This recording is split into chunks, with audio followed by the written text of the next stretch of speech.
Il y a quelques années, je me suis retrouvé dans un club de boxe. Pas pour me battre, mais pour regarder. Et j'ai remarqué un truc super choquant. C'est qu'il y avait deux types de personnes dans cette salle.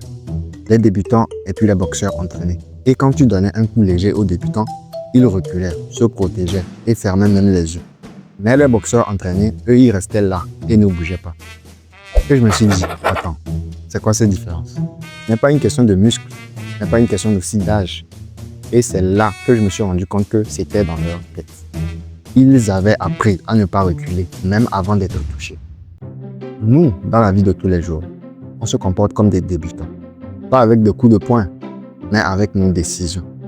Avant de parler à quelqu'un, avant d'envoyer un message important, avant de commencer un projet, avant de dire non, on recule instinctivement. On ne donne même pas une chance à l'action de commencer. Et là où ça devient très bizarre, c'est que souvent, il n'y a pas de danger réel. Personne ne va nous frapper, personne ne va nous tuer, personne ne va nous planter un couteau dans le dos, mais on recule quand même. Alors, toi qui regardes cette vidéo, laisse-moi te dire que ce réflexe a un nom. Ça s'appelle le flinch. Le flinch, c'est une microseconde avant l'action, où ton corps te dit « stop, attends, tu vas te faire mal ». Pourtant, c'est faux. Parce que dans cette vie moderne, la plupart des risques ne sont pas dangereux. Ils sont juste inconfortables. Aux yeux des autres, aux yeux de nous-mêmes, aux yeux de nos parents. Mais pourtant, on se comporte comme si c'était la survie. Tu veux voir à quel point c'est puissant? Alors, pose-toi juste cette question. Combien de décisions j'ai repoussées cette semaine? Pas parce qu'elles étaient difficiles, mais parce que tu as hésité une demi-seconde. Alors, laisse-moi te raconter une histoire vraie que j'ai tirée du livre. La flinch, que je mettrai en description. Une fille, elle s'appelle Ella. Elle avait 4 ans.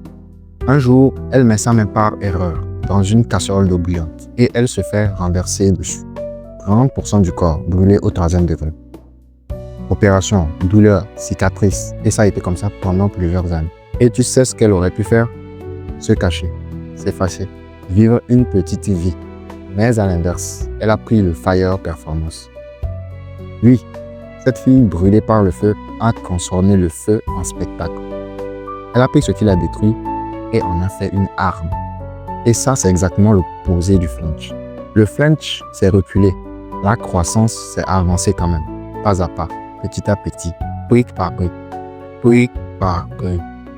Et la seule différence entre la personne que tu veux devenir et celle que tu es aujourd'hui, c'est cette microseconde d'hésitation. Alors, maintenant, comment on combat ça? 3 règles simples que j'applique. Règle numéro 1, arrêtez de réfléchir.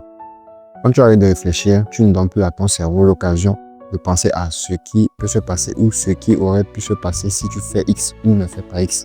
Tu fais juste l'action, tu arrêtes de réfléchir. Règle numéro 2, la règle des 5 secondes. À chaque fois que tu veux faire quelque chose, si tu n'as pas envie de le faire, tu comptes 1, 2, 3, 4, 5 et puis tu le fais quand même. Si au bout de 5 minutes, tu n'as toujours pas envie de le faire, tu peux arrêter. 3e règle, s'entraîner dans l'inconfort. Et ça, tu peux le faire chaque jour. Ça commence par prendre une douche froide chaque matin, même quand la matin est à son paroxysme. Faire de nouvelles connaissances chaque jour. Envoyer ce message que tu redoutes tant maintenant. Et ne cherche plus à avoir peur, cherche juste à avancer. Chaque fois que tu auras une opportunité dans la vie, soit tu avances, soit tu recules d'un pas. Le flinch veut te garder dans l'ancienne version de toi. Mais chaque petit pas que tu feras crée la nouvelle version de toi. Et ça, tu en seras fier. Si tu as aimé la vidéo, laisse un commentaire, abonne-toi. On vient juste de lancer la chaîne, donc ça aide vraiment de voir que j'ai de nouveaux abonnés. Et puis, ça me permet de voir ce que vous aimez, ce que vous n'aimez pas. Et puis, on analysera. Merci.